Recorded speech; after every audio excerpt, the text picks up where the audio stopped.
had a great experience with your brother after that fight scene because you got to do that every night. Oh man, talk about being able to take it out on your siblings.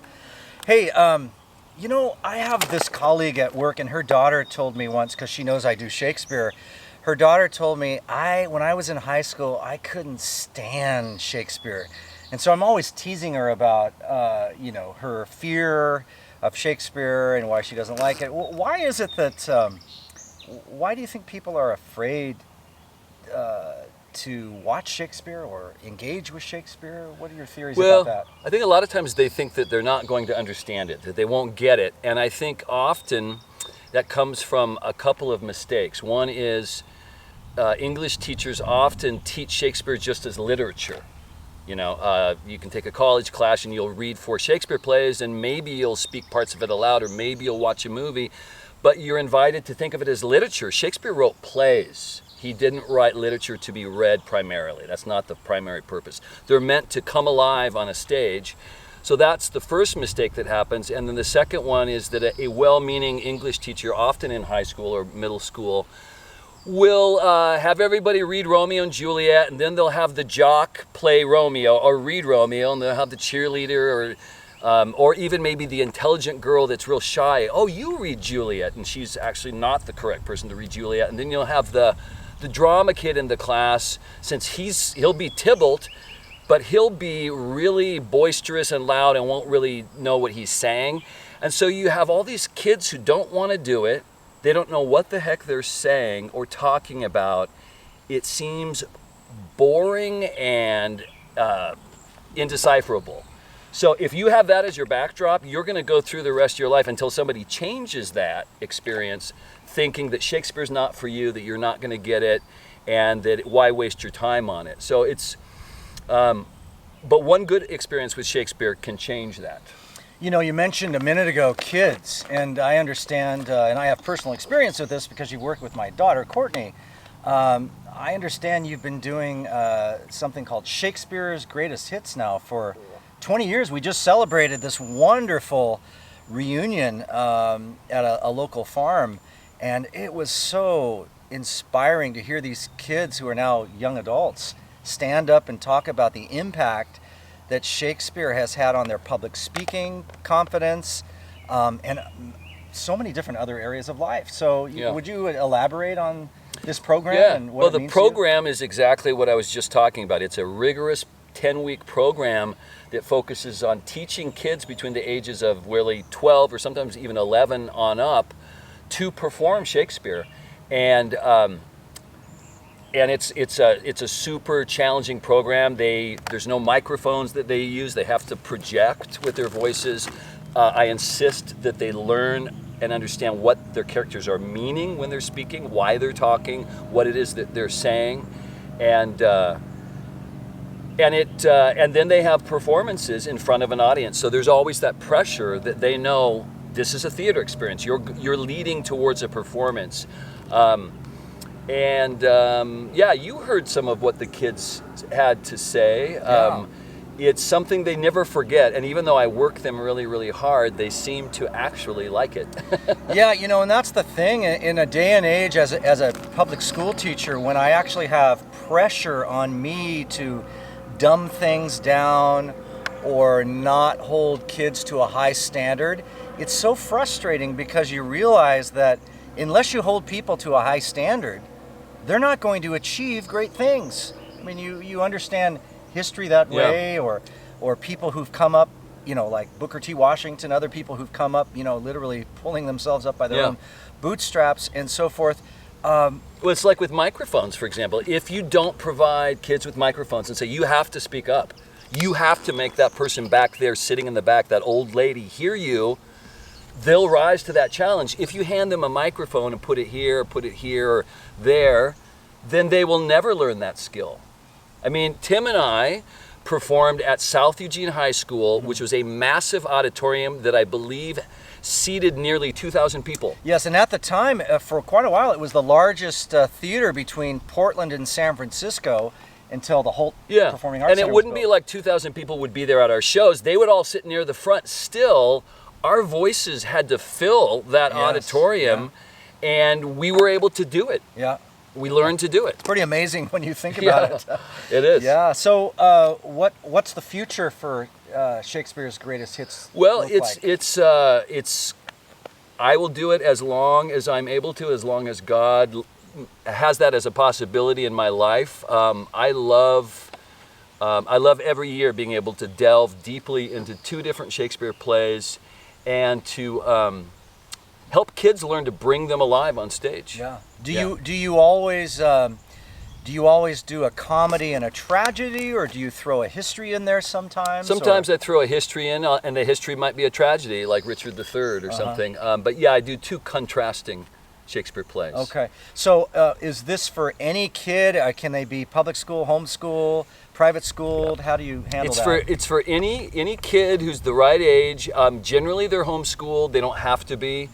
Generally, they come from Christian families. That's not a requirement, although what is a requirement is that they have to understand that we have a Christian worldview, that I have a Christian worldview, and I'm darn well going to talk about it when I want to. I'm not going to hide it, and that is a wonderful thing about this program, is that when I want to relate something or point out something about Shakespeare having a Christian worldview, I can freely do it. I don't have to have any thoughts about, am I going to offend somebody by talking about religion? So if someone was interested in doing it, are you doing it in the spring again? Is that the plan? Spring, okay. So in spring of 2021, yes. If a person was interested, is there a website that they can go to? Go to my website, allgoodstories.com.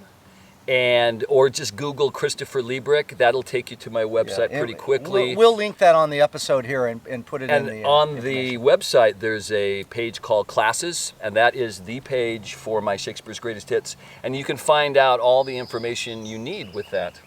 Great. Wow. It sounds like a wonderful program. I have been to the performances several times, mostly when my daughter was involved, and I think my first task with Merchant of Venice was to build those treasury boxes or things like that. I'm not much of a carpenter, so it was quite the project for me.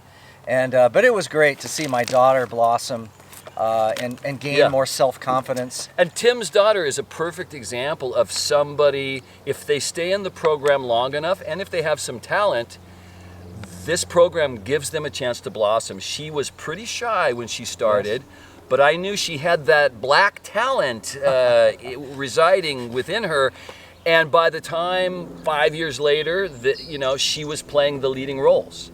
And along the way, she got to play a villain, she got to play a comic character in Midsummer Night's Dream, and so that's a common trajectory if kids stay with it.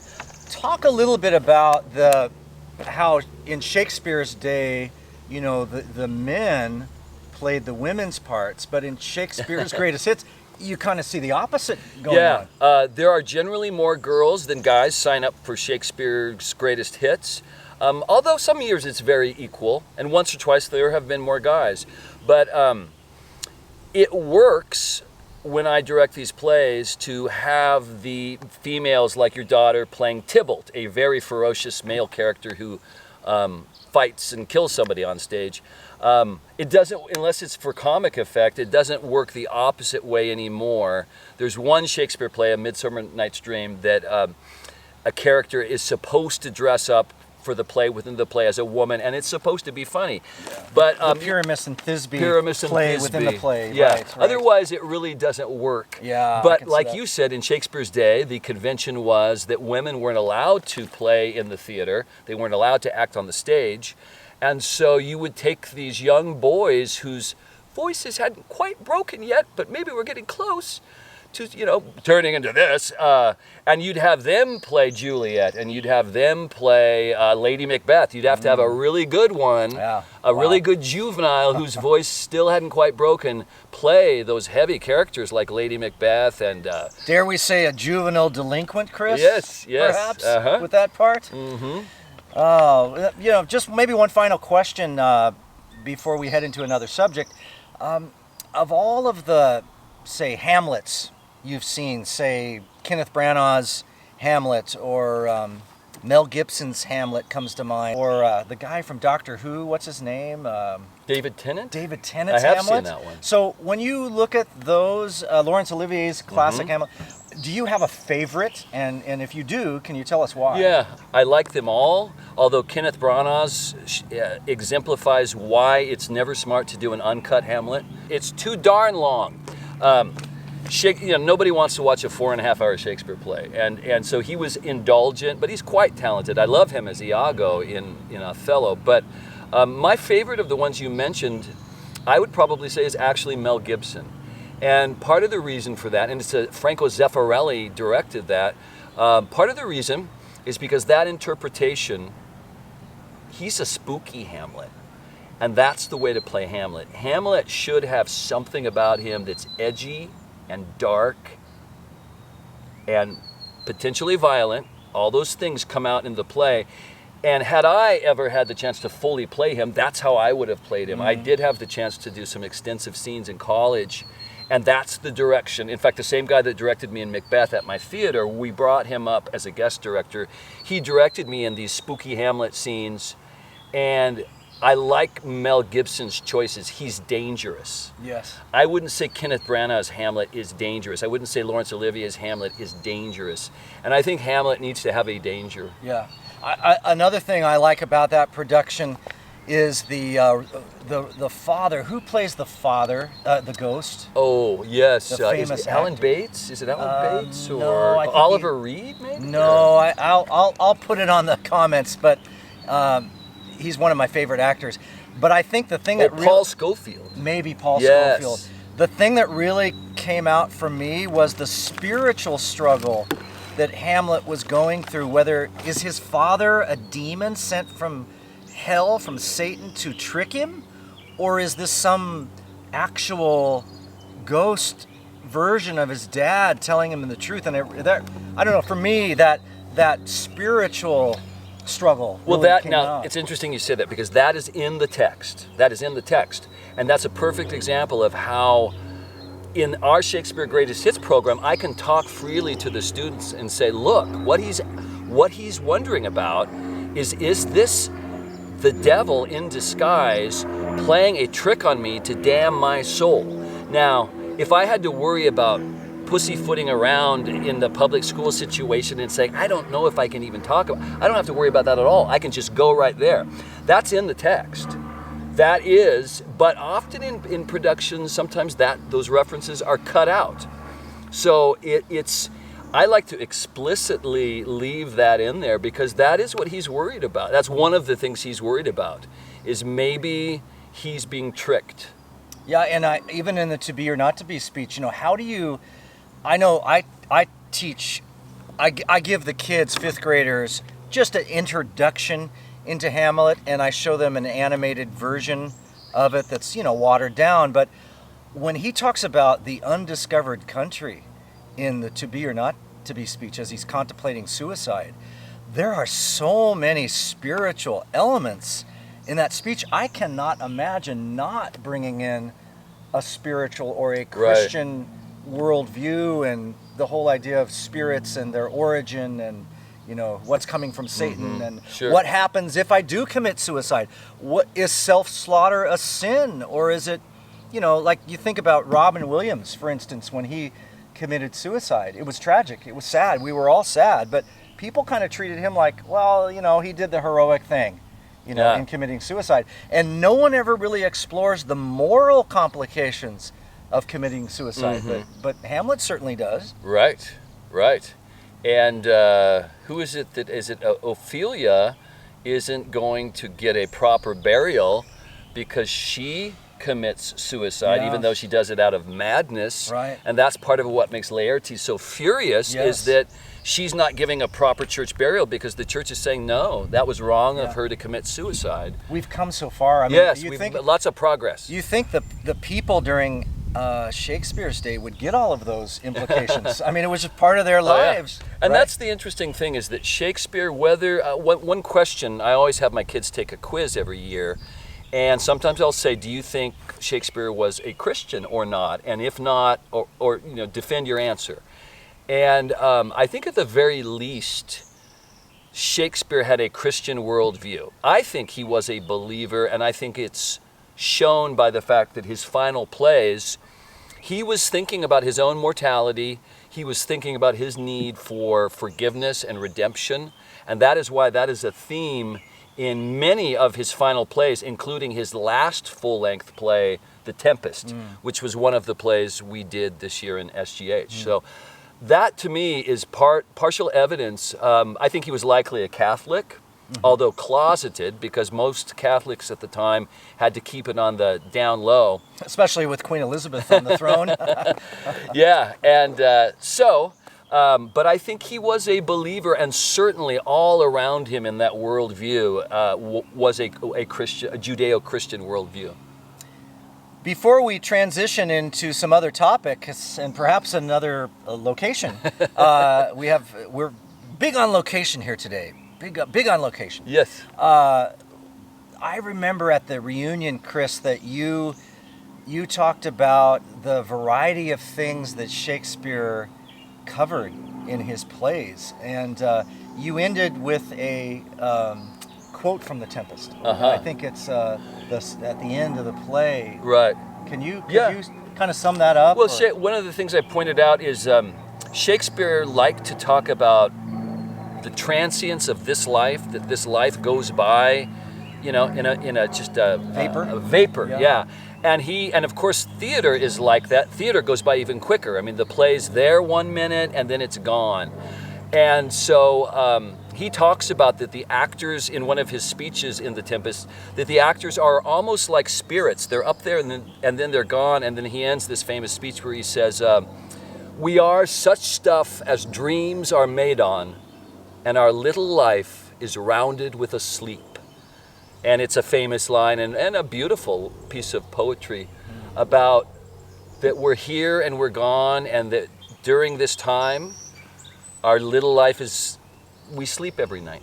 We go to sleep, and then we have more dreams, and then we sleep. And then That's what I like about Shakespeare. You've got those types of lines, but then you've got the other ones you want to use, like "Life is a tale told by an idiot, full of sound and fury, signifying nothing." Or, "As flies to wanton boys are we to the gods. They kill us for sport." From King Lear. I've used those lines. By the way, Tim is looking a little like a King Lear.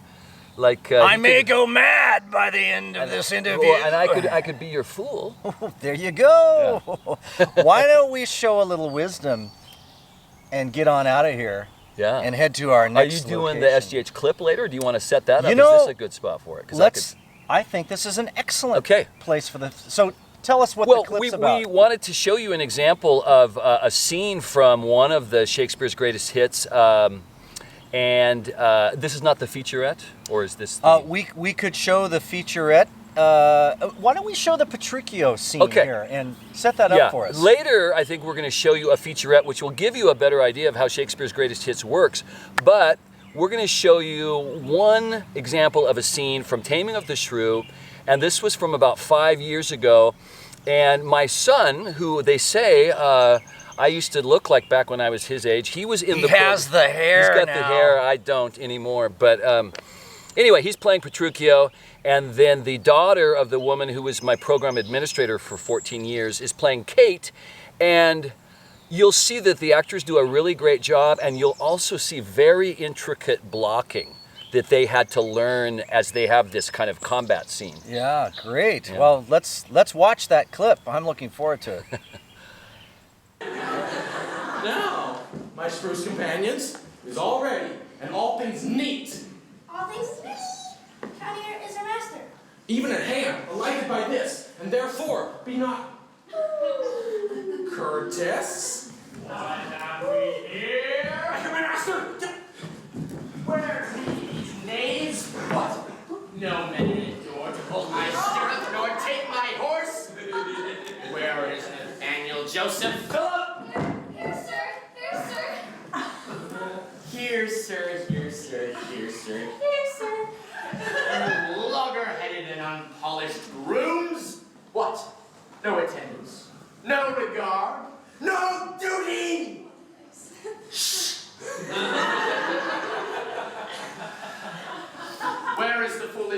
believe I sent before? Here, sir. As foolish as I was before. You peasant swain. You horse on Moltor's grouse! Did I not bid thee meet me in the park and bring along these rascals with thee? Nathaniel's coat, sir, was not fully made, and Gabriel's pumps were all unpeaked in the heel. There was no link to color Philip's hat, and Walter's dagger was not come from sheathing. There were none fine but Adam, Rafe, and Gregory. The rest were ragged old and beggarly. Ow! But as they are, here are they, come to meet you. Go, rascals, go and fetch my supper. Supper. Go! Supper! Where is the life that late I led? Where are those caves? Come, sit down, and welcome.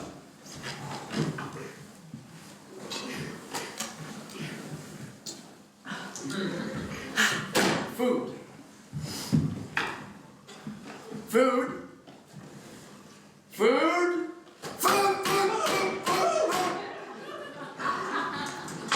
Why, when I say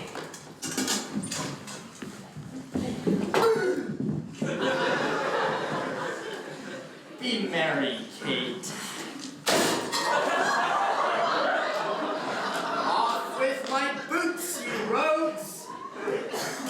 You villains well. Was the friar of orders grey as he forth-walked on his way? How do you rogue? Oh! You pluck my foot awry! Take that! And then get the plucking off the other.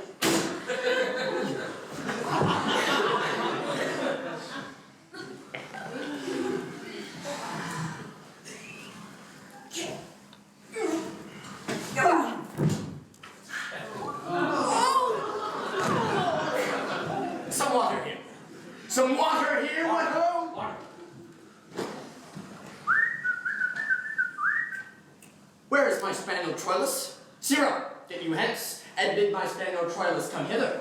Trollus, Trollus. One Kate that you must kiss and be acquainted with.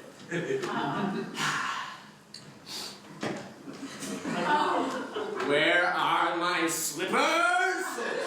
Slippers. Shall I have some water? Water, ho! Come, Kate, and wash, and welcome heartily.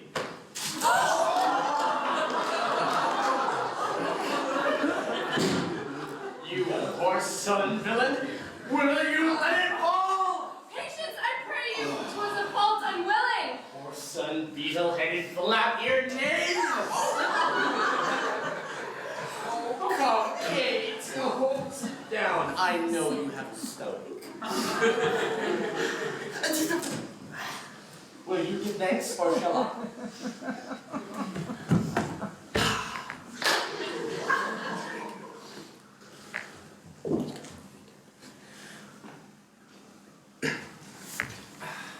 Oh, yes.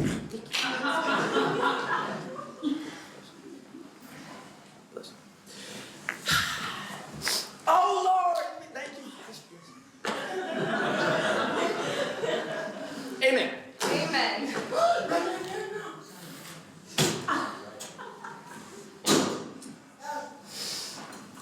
Voila.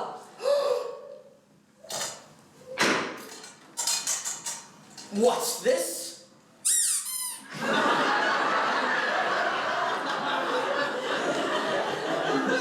Mutton? Aye. Who brought it? I.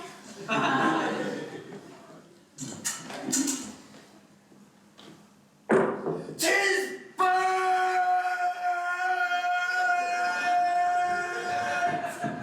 And so is all the other meat. What dogs are these? Where is the rascal cook? Here. How durst you bring it from the dresser and serve it thus to me that loves it not?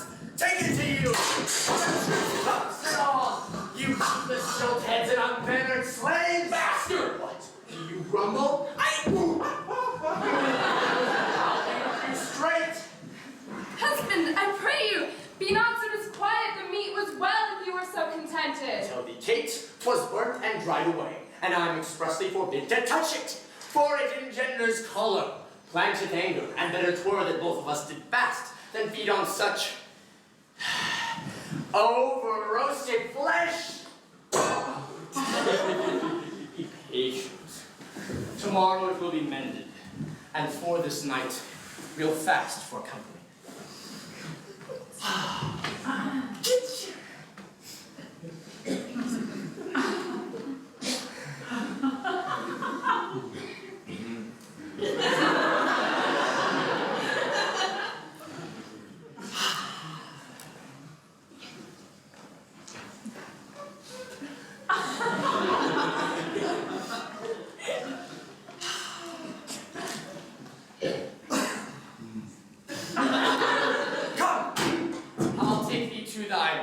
Chamber.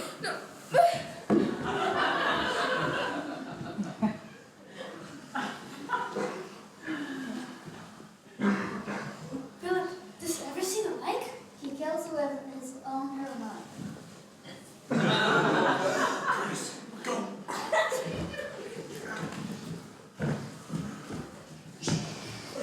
Where is he?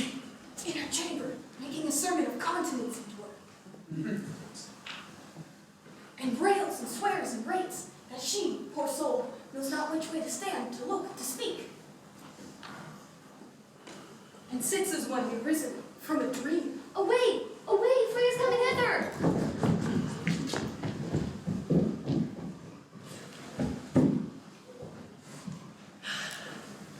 Thus have I politically begun my reign, and 'tis my hope to end successfully. My falcon now is sharp and passing empty, and till she stoop, she must not be full gorged, for then she never looks upon her lure. Another way I have, to man my haggard, to make her come and know her keeper's call, that is, to watch her as we watch these kites, that bait and beat and will not be obedient. She eat no meat today.